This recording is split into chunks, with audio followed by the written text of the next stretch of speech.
Olá, quero saudar a todos com a graça e a paz do nosso Deus.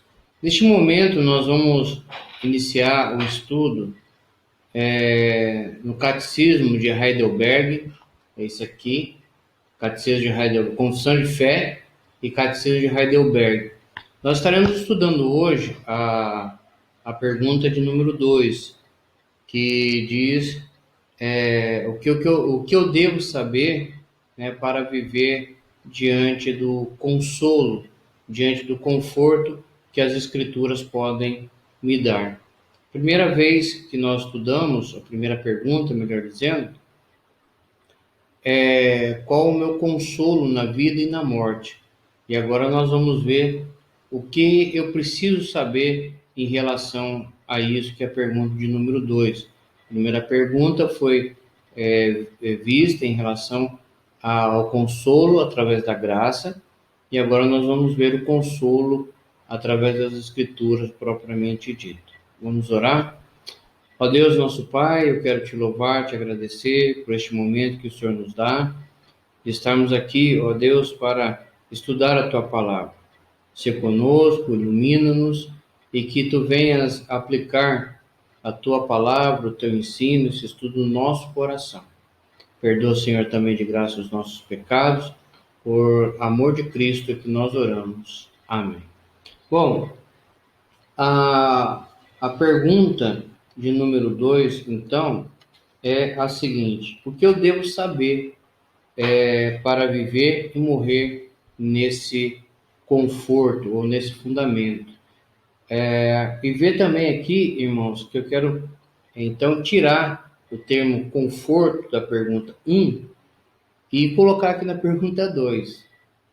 O que eu preciso saber então? Nós vimos lá qual o único conforto na vida e na morte, e agora eu preciso saber, o que eu tenho que saber, qual é o meu conforto para viver e morrer. Alguns estudiosos, alguns estudos que eu já vi a respeito dessa parte aqui, diz assim, um disse assim que o conforto é para morrer, para viver e morrer como santo. Então que Deus assim nos ajude.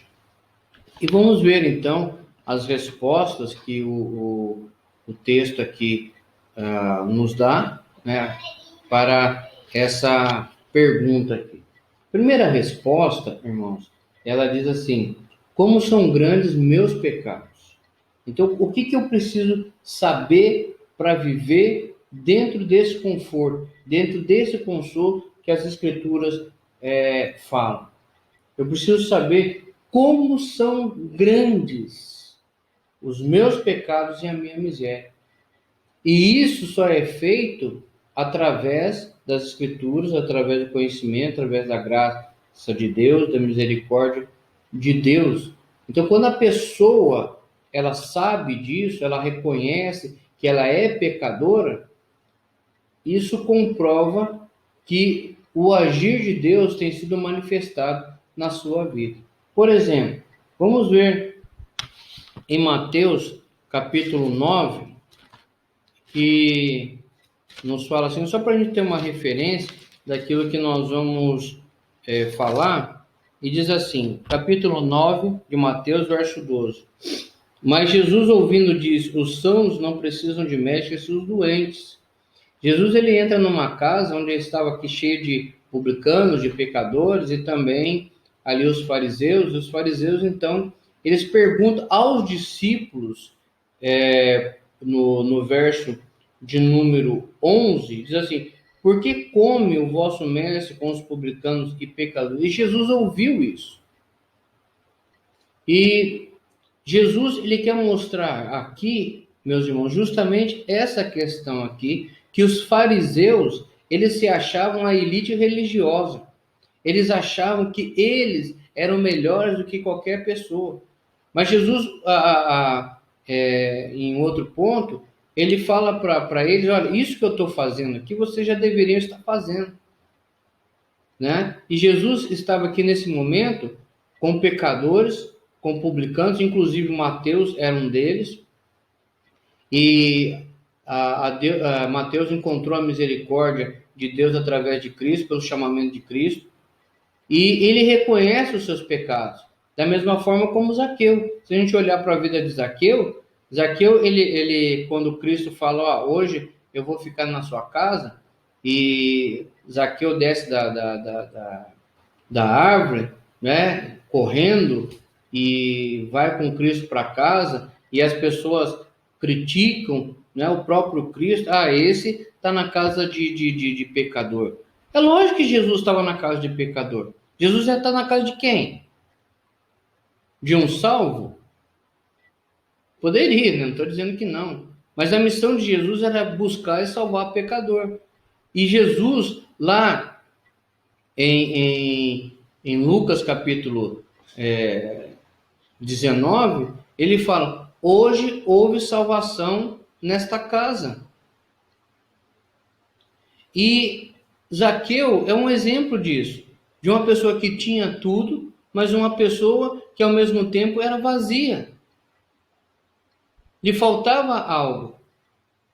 E quando o exemplo ali que Zaqueu dá, deixa eu até abrir lá para a gente entender a questão. No capítulo 19, diz assim, capítulo 19, diz assim,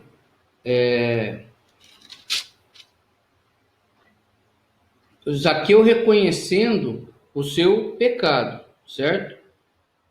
Entremente, Zaqueu se levantou e disse: Senhor, resolvo dar aos pobres a metade dos meus bens, e se em alguma coisa tenho defraudado alguém, restituo 4 vezes mais. Então, ele reconhece aqui a imensidão do seu pecado.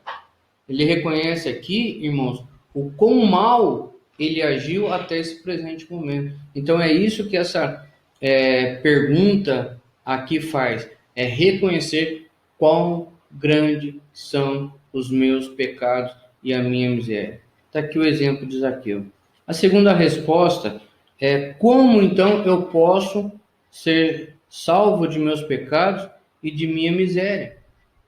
O texto que eu queria considerar agora, neste momento, se encontra em Atos, capítulo 4, que é o discurso de Pedro, que diz assim, Atos 4, versículo 12. E não há salvação em nenhum outro, porque abaixo do céu não existe nenhum outro dado entre os homens pelo qual importa que sejamos salvos. Ou seja, como que eu posso ser salvo? Através de Cristo. Como que eu posso ser salvo através dos meus pecados? Através de Cristo. Não tem outro jeito. É só Cristo e Cristo e Cristo e pronto. Não tem outra forma. Não tem outro jeito. Porque se nós olharmos lá em Romanos 3,10, diz assim, não há nenhum justo. Então, se não há nenhum justo, o que vai acontecer? Eu preciso de Cristo. Se você quer ser salvo, você precisa de Cristo. Se você quer ser salvo, você precisa aceitar Cristo como seu Salvador.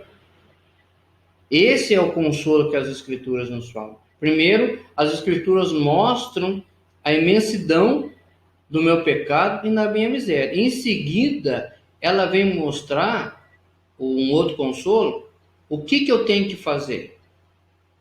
Porque primeiro, se eu reconheço que eu sou um pecador, como Zaqueu reconheceu, que Cristo poderia, ele sentiu, vamos dizer assim, no seu coração, que Cristo poderia fazer uma coisa por ele e fez. Segundo, ele reconhece os seus pecados. Certo? Que aqui, que a resposta aqui está dizendo. Depois, como ele poderia ser salvo? Através de Cristo. Por isso que ele deixou tudo lá e foi lá, viu que tinha gente na sua frente, ele pequenininho, baixinho, e um mundaréu de gente na frente dele. Ele correu, subiu na árvore, não se importou com ninguém, porque ninguém já gostava dele mesmo. Ele não estava nem aí com a opinião de ninguém. Ele sobe na árvore, na árvore vê, né? Cristo também fita os olhos nele e diz: ó, desce que hoje me convém estar na tua casa. Então, Cristo é a nossa salvação. Cristo é o nosso Salvador. E a terceira resposta, o consolo para essa vida e para viver e morrer, é a gratidão que eu devo. Por quê? Sou pecador, preciso da redenção, preciso do perdão para ser salvo. E quando eu reconheço o quão miserável eu sou e quão dependente eu sou de Deus e aquilo que Cristo fez por mim lá na cruz, em meu lugar, então automaticamente o meu sentimento deve ser voltado à gratidão. Esse é o consolo que nós temos. Esse é o consolo que nós temos nessa vida. Esse é o consolo que nós temos após a morte, né? Como muita gente fala, desculpa, como o próprio João fala, Cristo falando, né? Até que, mesmo que morra, viverá. Então, nós temos esse consolo, irmãos, nessa vida que nós estamos vivendo. Não importa a situação, não importa o que está acontecendo, não importa o que vai acontecer, não importa se até mesmo eu vier a morrer, o meu consolo é que mesmo que eu morra, eu não permanecerei morto, porque Cristo irá me ressuscitar. Porque Ele ressuscitou para que eu também ressuscitasse, para que eu vivesse com Ele e vivesse eternamente. Esse é o consolo que nós temos. Esse é o consolo que as Escrituras nos dão. Primeiro, a Escritura, ela mostra quem nós somos. Quer ver? Efésios 5, versículo de número 8. Efésios 5, 8. Diz-nos assim. Olha o que Paulo fala. Pois outrora erais trevas, porém agora sois luz do Senhor, no Senhor. Andai como filhos da luz. Eu acho interessante o método que Paulo usa aqui. Porque ele fala a mesma coisa que anteriormente, ele fala a mesma coisa aqui no capítulo 2, verso 2. Nos quais andastes outrora, segundo o curso desse mundo. Essa era a vida que eu tinha. Essa era a vida que eu tinha antes de aceitar Cristo. E Paulo fala para mim o seguinte: olha, Eliel, antes você andava nas trevas, pois agora você anda na luz. E mais uma coisa, ande como filho da luz. Esse é o consolo de Deus. Ele pega alguém pecador, ele pega alguém que a humanidade olha, né, e diz: aquele dali não dá nada. Mas a humanidade não olha como Deus olha. A humanidade olha a mim e olha a você externamente. Mas Deus nos olha interiormente. Deus olha o nosso coração. E é lá no coração que Ele vai mexer. E é lá no coração que Ele vai transformar, porque a palavra de Deus diz que tudo que se deve guardar, guarda o teu coração, porque dele procede todas as fontes da vida. É isso que a gente tem que fazer. Então, quando Deus transforma o coração, automaticamente nós somos gratos a Ele. Né? E somente, irmãos, através de Cristo que acontece isso. Homem não tem poder para fazer isso. Né? Esses camaradas que dizem que são todos poderosos não têm poder para salvar ninguém. Quer ver um exemplo? Spurgeon, ele dizia assim, que ele encontrou com alguém, eu não me lembro se foi na igreja, na hora do culto, ou na rua, né? Essa pessoa estava lá em condições terríveis, e essa pessoa disse assim para Spurgeon: olha, foi você que me salvou. E Spurgeon responde para ele: não, realmente, fui eu que te salvei, porque se tivesse Deus te salvado, você não estaria nessa situação. E é isso que acontece, irmãos. Se Deus não nos salva, nós continuaremos na nossa situação de miséria. Mas agora, salvos em Cristo Jesus, não. Salvo em Cristo Jesus, nós somos ricos.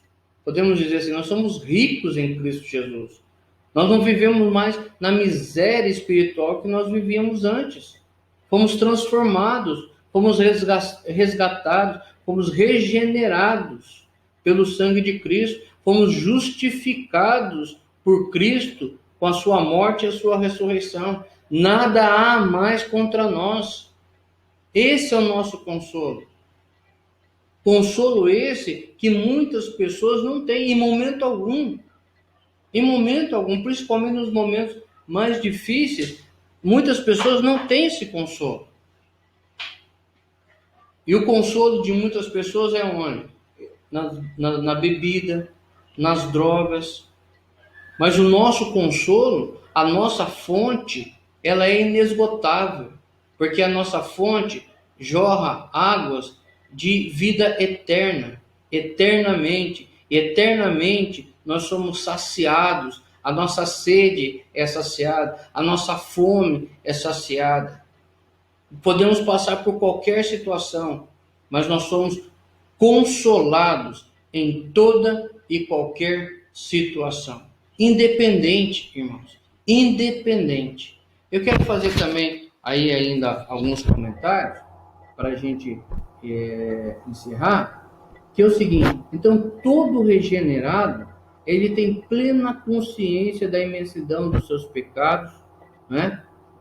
E o incômodo do pecado original. E para essa pessoa, as Escrituras, com o testemunho interno do Espírito Santo, né, mostra o quê? Que sem a misericórdia de Deus em Cristo Jesus, seria impossível, ou seja, a sua salvação e, consequentemente, a sua libertação das trevas, do pecado, da carne e do diabo. Por outro lado, ele cabe ao servo de Cristo demonstrar o que? A constante e expansiva gratidão por sua eterna escolha e redenção. Irmãos, você que me ouve, olha que interessante isso. A nossa salvação não iniciou agora. A nossa salvação, ela veio desde antes de Deus criar o mundo celestial. Antes dele criar os anjos, antes dele criar a terra e tudo que nela há, antes de criar o homem à sua imagem e semelhança. Antes de tudo isso, Deus já havia planejado a forma como ele iria elaborar o seu plano da redenção. Isso foi antes da eternidade. Portanto, que você esteja confortado através de Cristo, através da sua palavra que nós vimos agora. E que você possa ler bastante a palavra de Deus. E ver, irmãos, o quão abençoado você pode ser. E o quão abençoante você será. E o quanto você será consolado. Porque a palavra de Deus, ela só nos traz consolo. Ela só nos traz conforto. Então não deixe de ler a palavra de Deus. Não deixe de ler diariamente a palavra do Senhor. Não só para que você tenha conhecimento, mas que a palavra de Deus te alimente, que a palavra de Deus mude, que a palavra de Deus transforme a sua vida. A sua vida. E que você, como disse lá, como diz Efésios capítulo 5, verso 8, que você ande como filhos da luz. Olhe para o alto, de onde vem o nosso conforto, de onde vem o nosso consolo, né? A palavra de Deus também diz que diante de toda e qualquer situação, das melhores, das mais difíceis, a palavra de Deus diz que o choro pode durar a noite, mas a alegria vem de manhã. Confie nisso, confie nesse Deus que é maravilhoso. E eu quero fazer um convite a você que possa estar me assistindo, que você procure uma igreja, que você entregue a sua vida a Cristo. E você que já é um cristão fiel e verdadeiro, que você então se sinta já consolado. Sinta esse conforto no seu coração. E Deus vai te abençoar. Deus vai continuar guiando a tua vida. Deus vai continuar guiando os teus passos. Porque eu quero encerrar, então, lendo lá o Salmo 105, a melhor, 119, verso 105, que diz assim: lâmpada para os meus pés é a tua palavra e luz para o meu caminho. Que Deus te abençoe, que Deus te guarde e que Deus continue te consolando e que através do reconhecimento dos seus pecados, você também reconheça que Deus pode te salvar e que você, através da salvação de Cristo Jesus, você tenha um coração muitíssimo grato a Ele. Que Deus os abençoe, irmãos. Amém.